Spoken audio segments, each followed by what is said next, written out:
Hola, ¿qué tal? Bienvenidos una vez más a este podcast, su podcast favorito, yo sé que sí. Y bueno, el día de hoy estamos aquí para seguir hablando de los orígenes. Se supone que vamos a hablar un poquito acerca del origen del mexicano. ¿Por qué somos como somos? O algo por el estilo, ¿no? Y tenemos para eso el día de hoy aquí a mi queridísimo Alex. Hola. Alex, háblanos de ti. ¿Quién eres y por qué estás aquí? Hola, bueno, pues yo soy Alex, soy pasante de la licenciatura de Etnología por la Escuela Nacional de Antropología e Historia y básicamente pues estoy aquí porque en el Super Servicio Social conocí a Elsa, no sé si muchos sepan, pero Elsa hizo su servicio social en el Museo Nacional de Antropología y pues la vida nos hizo coincidir, ¿no? Y básicamente pues todos esos temas que tenemos en común son los que hoy nos tienen aquí. Y uno de esos pues es el que vamos a tratar hoy. Que es súper complicado porque yo acá debrayándome filosóficamente y él como de, a ver, necesitas Aterrízate. hacer una tesis sobre eso porque estás muy profunda, muy intensa, ¿no? Pero pues yo quiero empezar preguntándole a mi queridísimo Alex, ¿por qué estudiar lo que tú estudiaste? O sea, ¿qué te llevó hacia ese camino? La vida. Porque Bueno, los caminos de la vida. exacto. Tú sabes que cuando eres una persona que estudia la preparatoria, pues siempre te llevan al típico paseo, ¿no? En el que vas y ves muchas carreras y muchas universidades y muchas opciones, ¿no? ¿Eso pasa? Bueno, a mí me pasó, a mí me pasó. En uno No, de no, no esos me pasó. paseos, pues yo conocí a la Escuela Nacional de Antropología e Historia y bueno, tuve 3 intentos para entrar a la escuela, pero bueno, realmente creo que el primer intento que tuve fue cuando logré entrar porque los dos fueron como quise intentarlo, pero al final no lo hice.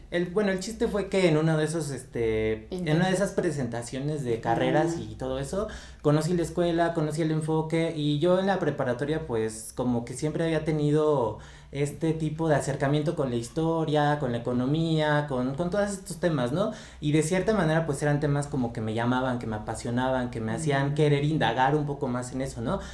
No sé si lo sepan, pero la escuela, bueno, en la ENA tienen cursos de inducción y en los cursos te muestran cada una de las 7 licenciaturas que se imparten en la misma, ¿no? Entonces en esos cursos pues creo que son como 2 meses que vas cada sábado, bueno, antes era así, ahora creo que ya es virtual.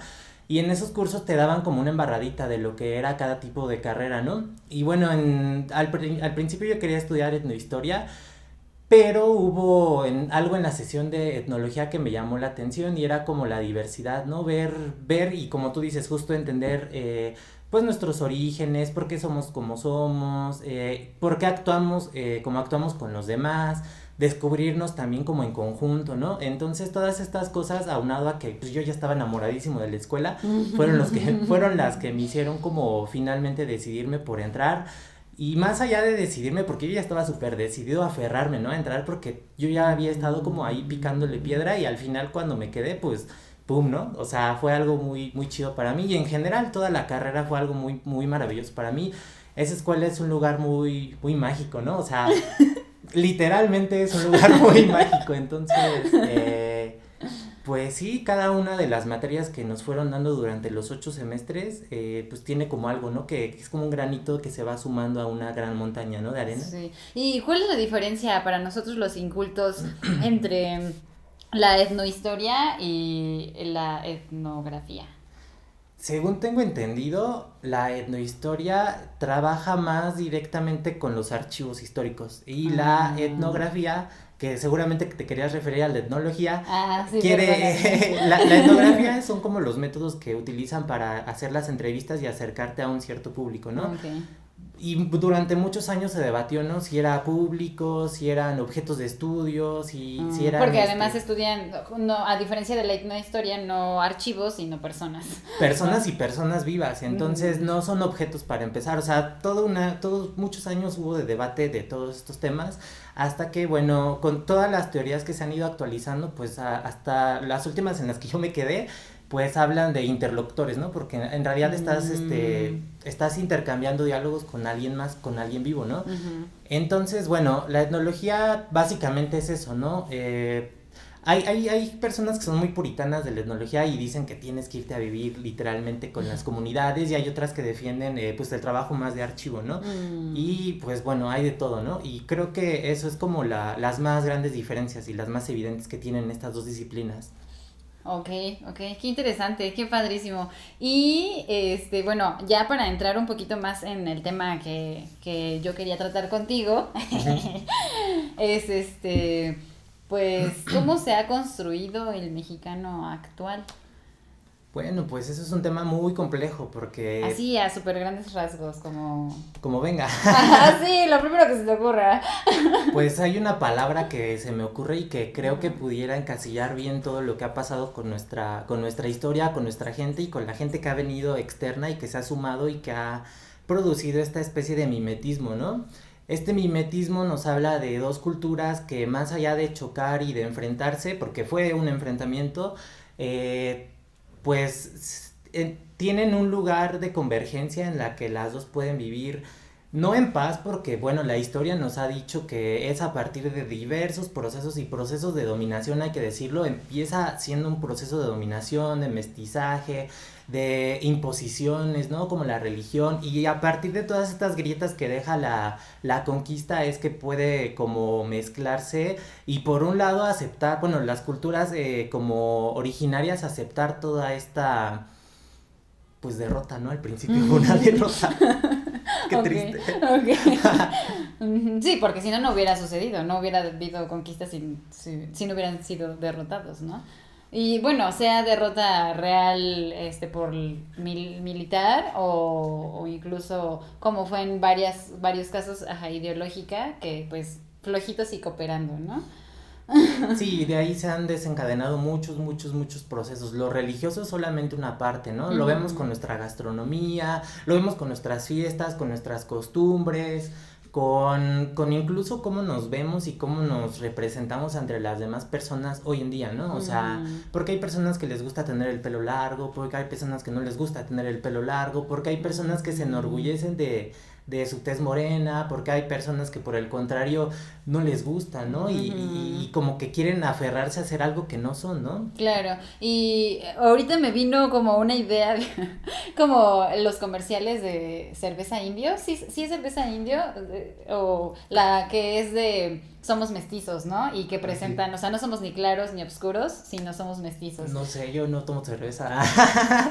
No es ¿Por cierto, no es qué? cierto. ¿Por qué? Era sarcasmo. Es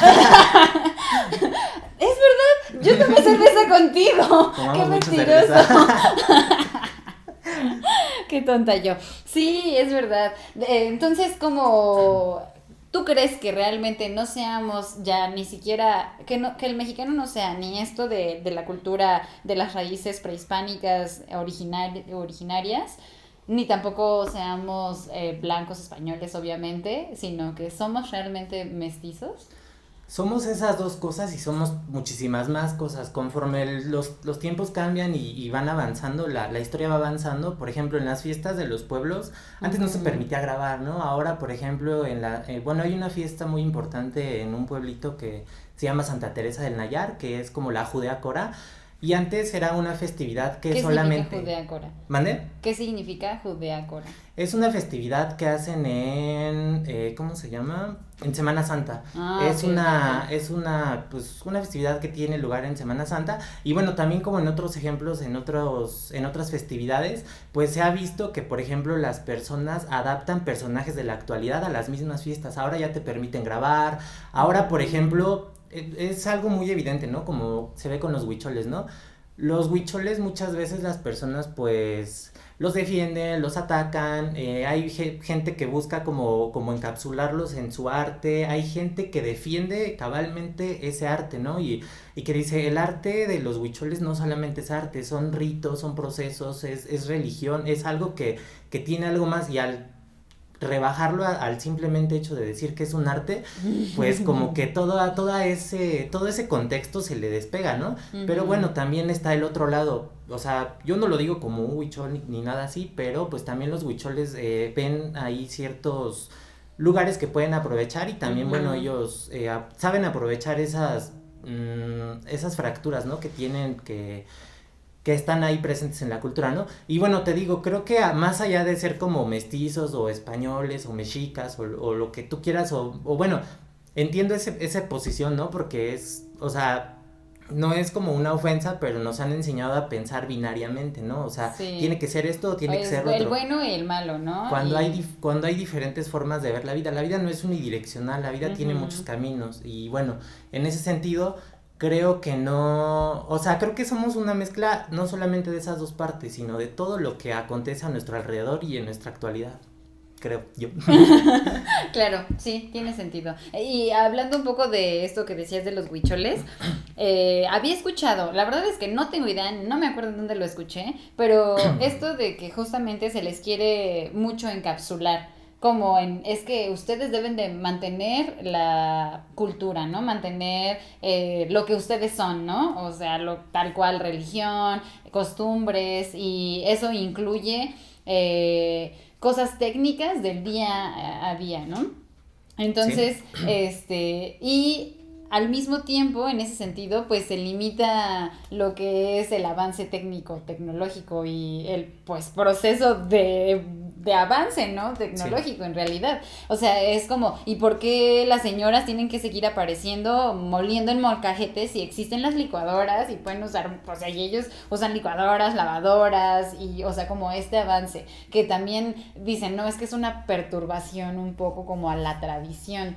Ok. ¿Qué opinas al respecto? Bueno, a ver, es que como que me perdí porque dijiste muchas cosas, creo que tratando de decir solo una, Ajá. pero ¿te refieres a algún ejemplo en específico o cómo?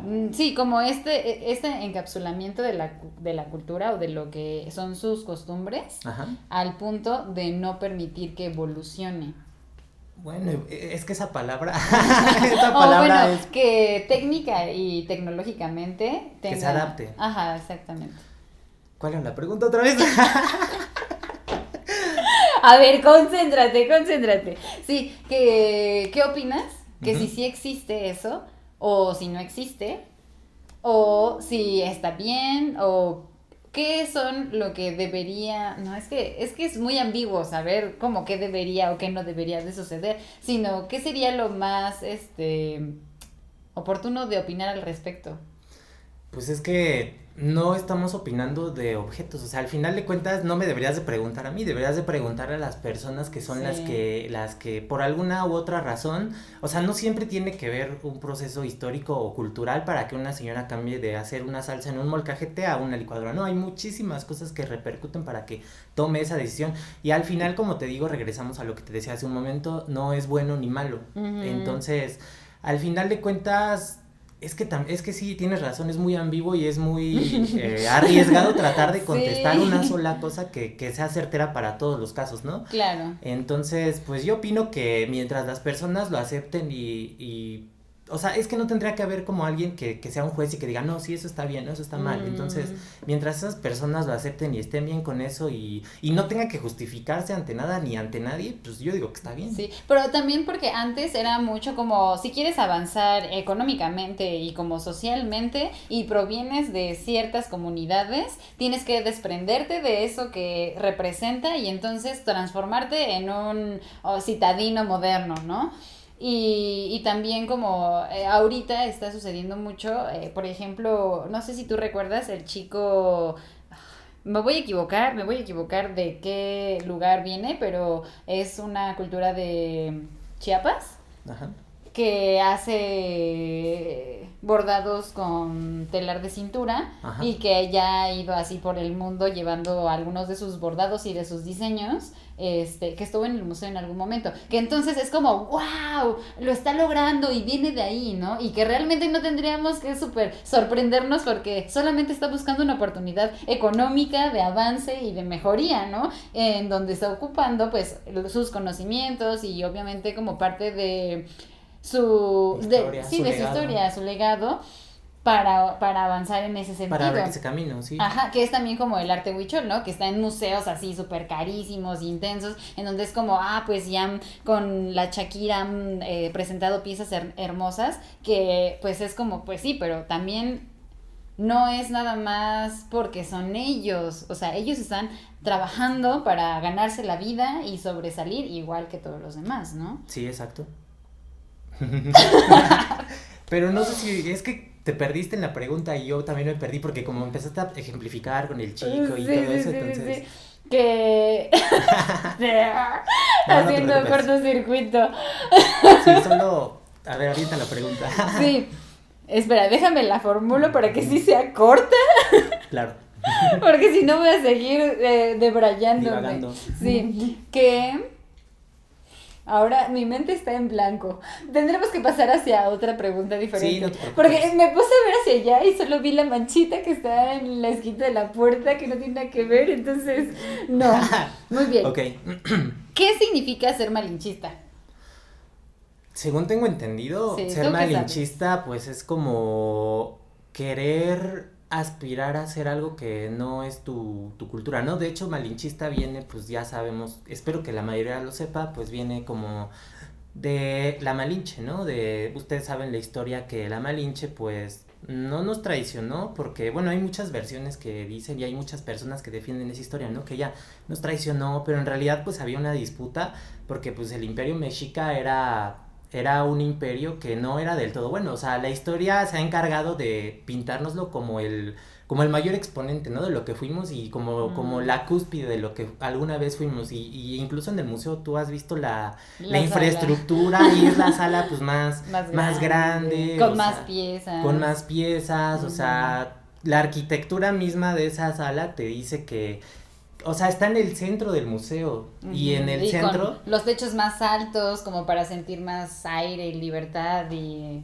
así. Y eso nos corta de tajo también, bueno, ya como debrayando, como tú dices un poco, porque casi todo el museo tiene su contraparte, que es las salas de etnografía, que casi nadie las visita, excepto la sala mexica, y eso yo no sé por qué sea así. Sí, es verdad. O sea, eso como que nos corta de tajo y es como decir, o sea, insisto, es como decir, esta es la cúspide y de aquí ya no hay como más arriba, ¿no? Entonces... Aunque en todas las salas es como, esto fue en la época prehispánica y después y esto es ahora. Ajá. O al menos hace 20 años, porque también el museo necesita una retroalimentación y una, ¿cómo se llama? Como una actualización, porque también esas cosas que se nos presentan, pues ya no es lo que ahora son las culturas, ¿no? Las culturas de nuestro país, ahora pues con los procesos de despojo y con toda esta globalización que hemos estado viviendo, pues...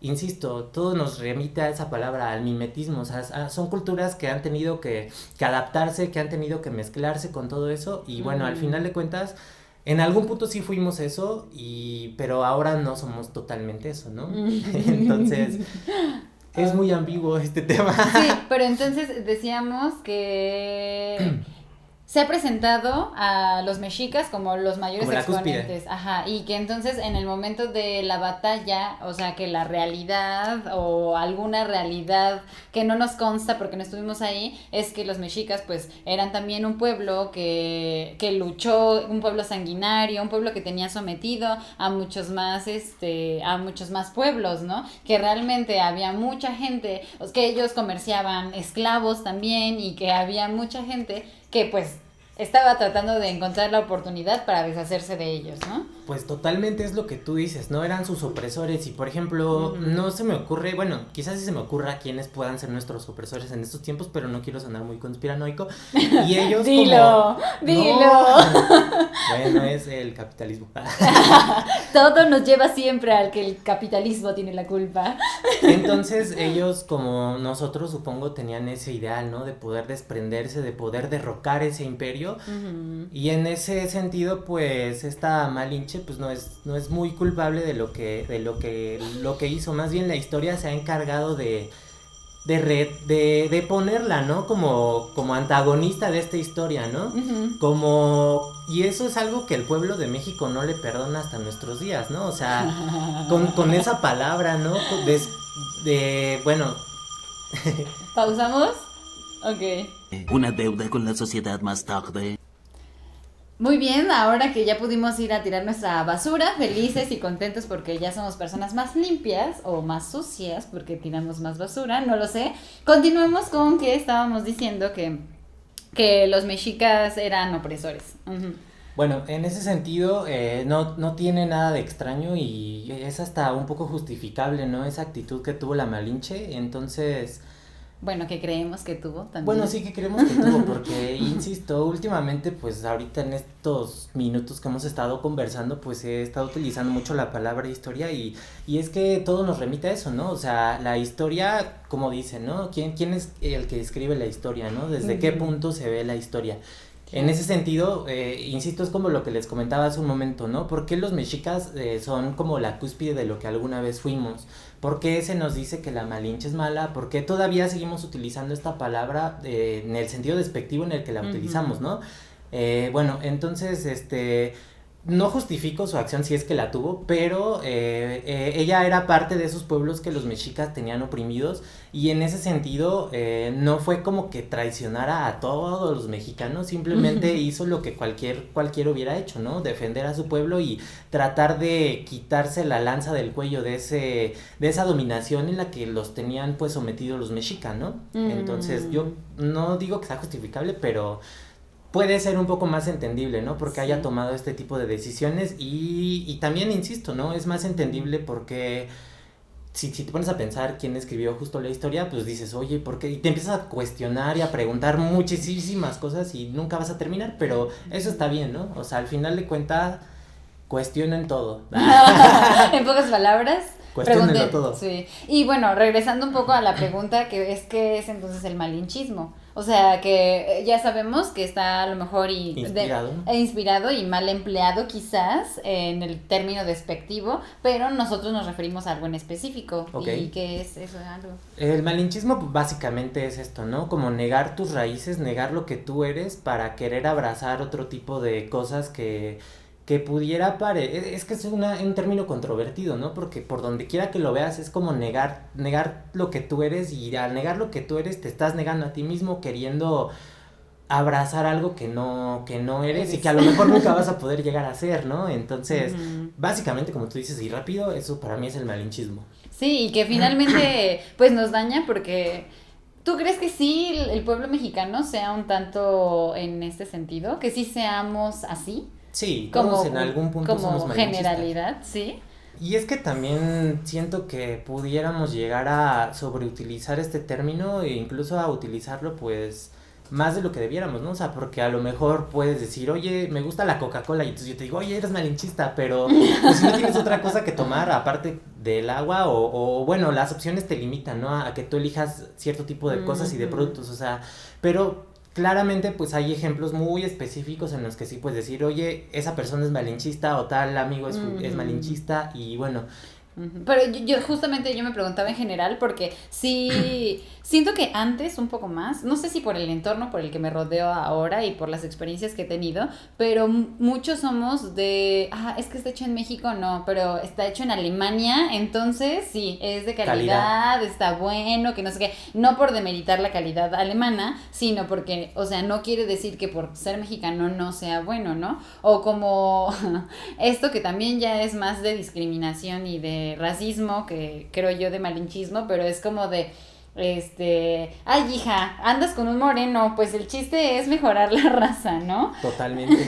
Y creo que sí hay varios como tintes de esto en la sociedad, ¿no? Que están muy impregnados en nosotros, en lo que somos, ¿no? Y la opinión que tenemos socialmente, que es que venga una empresa española a construir las carreteras y no una mexicana. ¿Por qué? Pues no sé, porque suena que tiene sentido, ¿no? Que podría tener todo el sentido del mundo, pero el chiste no es, o sea, el valor no es que sea española, ni que sea mexicana, sino pues cuáles son los antecedentes, cuáles son las características que tiene que sí dan ese valor, más allá de donde venga. Y justamente yo creo que el malinchismo lo que hace es negar, como tú decías, lo que somos y demeritar eso que somos y darle un valor extra a lo que viene de afuera, sea el valor que sea que tenga realmente.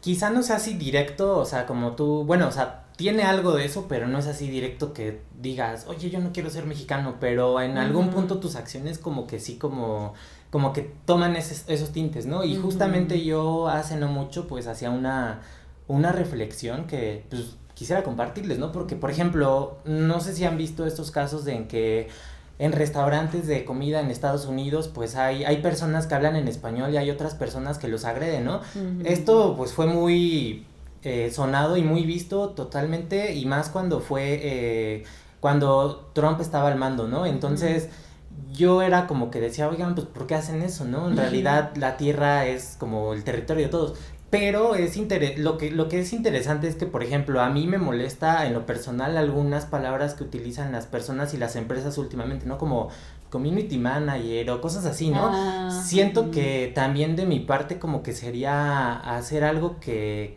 yo estoy criticando y que yo estoy como queriendo erradicar, ¿no? Al decir, oiga, por qué hablan en inglés si nosotros somos mexicanos? Es lo mismo que hacen esas personas cuando quieren que todos los que están en Estados Unidos y en los restaurantes queriendo que hablen en inglés, ¿no? O sea, y bueno, no es tan difícil darse cuenta que muchas veces en nuestra vida cotidiana tenemos ese tipo de actitudes, ¿no? Y creo que lo más certero pues sería como tratar de desprendernos de esas actitudes que al final del día pues no nos dejan tener una sana convivencia con nuestros contemporáneos en general. Pero es también como esto de la globalización, ¿no? O sea, que es como solo jalarte y dejarte ir en esta masa de capitalismo y de cómo crecen las cosas o no, y decir, bueno, pero pues es que, ¿qué es lo que a mí me da identidad, ¿no? ¿De dónde vengo y quién soy? Y sí, es súper como... mándame un screenshot de esto, ¿no? En lugar de decir captura de pantalla, no sé, más palabras. Yo trato de no usar tantas, porque creo que es importante saber el significado, pero sí, yo soy como muy de, pues sí, esto soy y esto es lo que me va a conformar, ¿no? Entonces... En ese sentido, Sí. bueno, ¿qué ibas a decir antes de que...? Ya se me fue, pero... Ok, en ese sentido, justo te iba a decir, Sí. ¿crees que entonces nosotros podemos construirnos a partir de las decisiones que tomamos? ¿O nosotros somos construidos tal cual por el contexto en el que vivimos?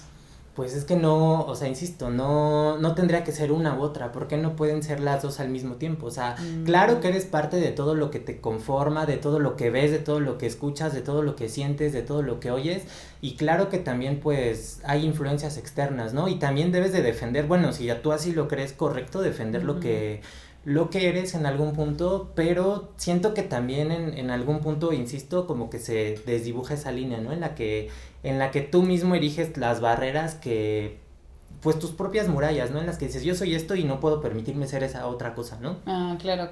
Yo siento que sí es como muy abierta la posibilidad, o sea, yo no me encerraría tan así. Y en este sentido, por ejemplo, yo creo que algo que también termina siendo lo que nos construye en este momento es, si vemos hacia atrás, hacia lo que nos conforma en cuanto a nuestras raíces, creo que este ejercicio no todos lo hacen, no todos lo hacemos, o incluso no, es como complejo también hacerlo, ¿no? ¿De dónde vengo? ¿Qué es lo que me conforma y qué es lo que me ha educado? Yo, por ejemplo, me gusta mucho de dónde vengo, podríamos decir mi estirpe, porque y es raro porque me siento orgullosa de no ser chilanga, como tan chilanga. No por demeritar a los chilangos, pero mi familia es de Guerrero, entonces como que siento que he sido educada en eso, en esos principios y como con esa tradición que es un poco alejada a lo que crecen aquí en la Ciudad de México. Vamos a un corte y regresamos.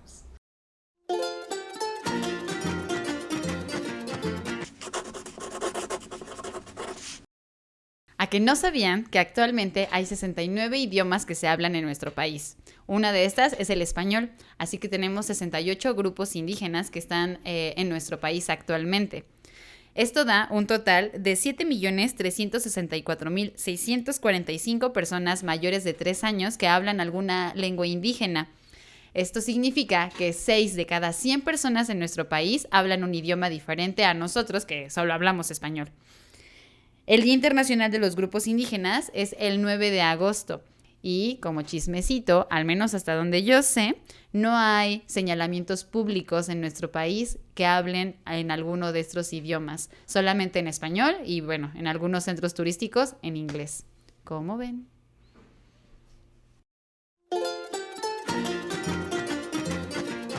Qué interesante, ¿verdad?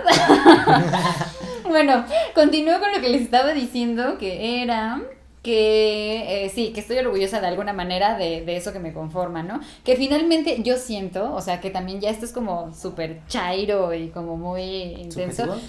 Sí, que esa sangre que viene en tus venas tal cual y como esas historias que han vivido las personas que vivieron antes de ti, pues te conforman y te dan también como identidad, es como un peso que finalmente traes, que no necesariamente cargas con pesar, sino también como con orgullo y estas cosas, a pesar, y es algo que yo he decidido, porque lo he decidido a pesar de que yo no crecí en el estado de Guerrero, y que realmente yo no viví muchas de las cosas que sí han vivido personas de mi misma edad que crecieron allá, ¿no? Entonces yo solamente por alguna razón me gusta y todo esto, que es que te conforma y de dónde vienes.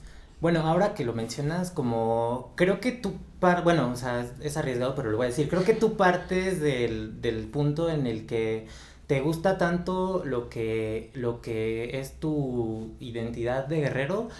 Bueno, porque por ejemplo, yo también mi abuelo es de Oaxaca y mi abuela es de igual del Estado de México, de un pueblito que se llama Santa María Zitandeje.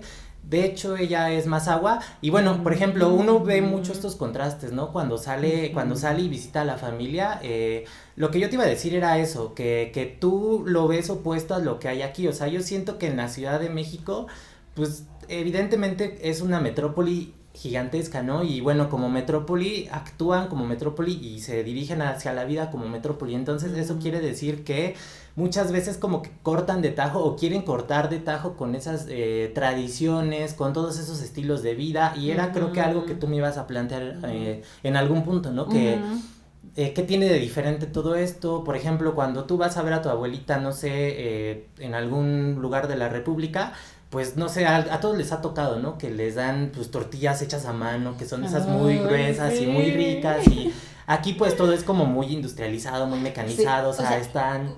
Perdóname, sí, no te preocupes. una mini nota.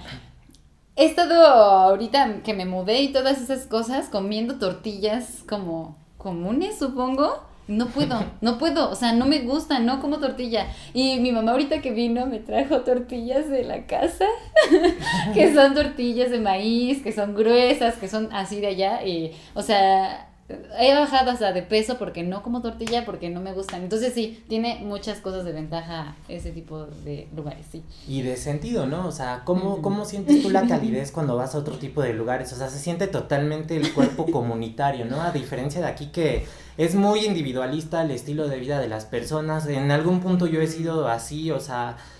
Sí, porque finalmente también es parte de nuestro contexto y es parte de lo que somos y de lo que nos ha construido, porque finalmente, aunque yo siento que sí, la crianza puede variar en cuanto a una crianza de una familia que ha estado aquí establecida por hace muchísimos años y muchas generaciones, finalmente pues estás rodeado solamente de esto y no hay como tantas opciones. Sí, o sea, igual la misma arquitectura, la misma construcción de la ciudad te va marcando eso, ¿no? Por ejemplo, si tú vives en unos departamentos, máximo creo que te dejan entrar un carro, ¿no? Y imagínate si eres de familia grande, si vas a la casa de la abuelita, todos van y todos dejan sus carros afuera y son como 34 personas ahí, ¿no? Entonces, eso no te lo va a dar, o sea, seguramente en algún punto y en algún lugar sí se los da a personas de aquí, pero, insisto, tiende a ser muy individualista, muy contrario a lo que se ve en los pueblitos, ¿no? Sí, una de mis primas, su familia se fue a vivir a un pueblito después de toda su vida haber vivido aquí y dice que odia, ¿no? El pueblito ella así, con su alma, porque aquí vas al Walmart y ¿qué es, no? Te pasan los productos, ¿no? Te cobran. Dice, allá la gente agarra uno, lo pasa, lo pone, agarra otro, lo pasa, lo pone así lentamente y ella está como, oh, señora, apúrese, si quiere lo paso yo, ¿no? Y dice, y además son tan huevones que ni siquiera te los avientan para que tú los agarres. Dice, tú tienes que ir cerca de ellos, en donde están, para tomar tus productos. Entonces, es como justamente...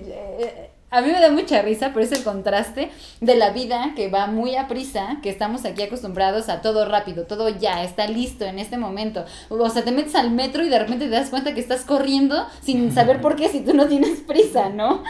Y eso allá es más tranquilo, es más calmado, como que aunque tengas un trabajo fijo, con un horario fijo, la vida no tiene tanta prisa. Y es un contraste interesante, o sea, ahorita que mencionabas eso de tu prima, me acordé de una práctica de campo que tuvimos en Nayarit. Literalmente ahí el pueblito es como de 4 calles por 4 calles, ¿no? Entonces, por ejemplo, hay una tienda grande que es como, que está como en el centro del pueblo, ¿no? Entonces, por ejemplo, allá no llega muchas veces pues, los celulares, ¿no? La red de celular. Y para que te puedan contactar tus familiares, si es que no tienes un celular, tienen que llamar al teléfono de la tienda y tienen bocinas que tienen eso, ¿no? Entonces te llaman y te dicen, oye, Gerardo, tienes una llamada de tu familiar, ¿no? Y tú tienes que ir corriendo y contestar. Y bueno, también así es con el internet, ¿no? Cosas que parecieran muy vitales para nosotros, ¿no? O sea, es bonito de vez en cuando desprenderse de esas cosas. Pero, o sea, es súper interesante porque además, o sea, la conexión que deben de tener las personas a ese nivel es súper cercano, o sea, no tiene nada que ver con que ahorita, o sea, tú te metes al metro, te encuentras con un chorro de personas, literal las tocas porque estás muy cerca de ellos, pero no tienes ningún contacto con ellos realmente. Y allá es como, ya te volvió a hablar tu novio, porque ya te volvió a hablar tu novio, ¿no? Ahí en el pueblito de mi mamá pasa también que tienen sus bocinas y entonces en la mañana dicen, felicitamos el día de hoy a Panchito y porque hoy es su cumpleaños, ¿no? Y les ponen las mañanitas. Y luego al rato, a las 2 de la tarde, es como, señor Jaime, su vaca se volvió a comer las plantas de no sé quién, vaya por ella, señor Jaime. Entonces es como, sí, claro, una cosa muy interesante. Sí, es muy chido y también muy loco, ¿no? O sea, porque totalmente te saca de tu zona de confort, ¿no? Muchas personas no lo soportarían, ¿no? O sea, no digo que yo sea muy acá, pero hay gente que sí, como que, como tú dices, ¿no? Como tu prima que, ay, no sé qué, así todo más rápido. Sí, como, que incluso términos que no están bien, no, sus nacadas, ¿no? O sea, o qué nacos, que esto, ¿no? Que está mal empleado ese término, no lo usen, por favor, la gente, no, por favor. Pero sí, ¿no? O sea, depende de quién lo esté viendo y quién lo esté viviendo para saber como, pues, la opinión acerca de esto. Y así como para alguien puede ser súper bonito, pues también tiene sus contrapartes, ¿no? Que exacto, no es como tan de maravilla. Una de mis sobrinas, que viene justamente del pueblo, que se vino a estudiar para acá, dice, pues sí, pero pueblo chico, infierno grande, ¿no? Porque todo mundo se entera de los chismes, todo mundo está al pendiente de quién anda con quién, o sea, y entonces es como un poco un martirio también estar dentro de esa realidad. Es lo que te digo, la vida no es unidireccional, o sea, quizá pueda haber algún lugar en el que sí, no sé, 90% sí sea como todo muy chido, ¿no? Y no sé, en algunos lugares es todo lo contrario, ¿no? Pero no siempre hay una constante que nos diga, oye, la vida es así o de esta forma o así, y eso es lo interesante y lo bonito, supongo, ¿no? Que la vida siempre tiene esos tintes de espontaneidad que nos sorprenden, ¿no? Ok. Y bueno, a esto yo preguntaría, para mí el saber de dónde venimos también nos arroja hacia dónde vamos, ¿no? Y entonces, para ti, ¿para qué saber de dónde venimos? ¿Por qué interesarnos en ese antes? No sé si para empezar, si todas las personas estén interesadas en indagar en su pasado, pero para mí, pues, es obvio, ¿no? Por la carrera, pues como que me interesa como desentrañar todo eso y saber mi origen, porque es una inquietud, pues, no institucional, pero sí tiene tintes, ¿no? De institucionalidad, pero, o sea, en mi caso particular, sí es como para tratar de no soltar todas esas cuerdas que siguen aún pues vigentes, ¿no? Porque en algún punto, no sé, si mi abuela se muere o si alguien así se va, se pierde la conexión, ¿no? Y bueno, o sea, te quedas muy en el limbo, ¿no? O sea, para mí eso significa, no sé para otras personas qué signifique. Me agrada muchísimo y yo creo que me voy a quedar con ese día de hoy que dices que son cuerdas que tú sostienes, ¿no? Que son como, no sé, como un tren que está jalando parte de esencia, ¿no? Y que en algún punto si alguien la suelta se pierde y se va y eso desaparece, ¿no? Pero seguir trayéndolo a cuento para seguir avanzando también, ¿no? O sea, el antes para también el después, mantenerlo, mejorarlo y adaptarlo a lo que nos toque, ¿no? En el futuro. ¿Algo que quieras tú agregar como conclusión? Pues creo que es un tema muy nostálgico, ¿no? El último con el que estamos cerrando, ¿no? Porque, pues, o sea, al menos para mí lo es, ¿no? O sea, yo no quiero nunca, pues, soltar, pues, los orígenes, ¿no? Porque al final de cuentas, el futuro es impredecible, ¿no? Entonces, por ahora solo tenemos eso, ¿no? Y bueno, según lo que vayamos construyendo, pero creo que esos son buenos cimientos que podemos agarrar para poder construir algo más adelante, ¿no? Ujú.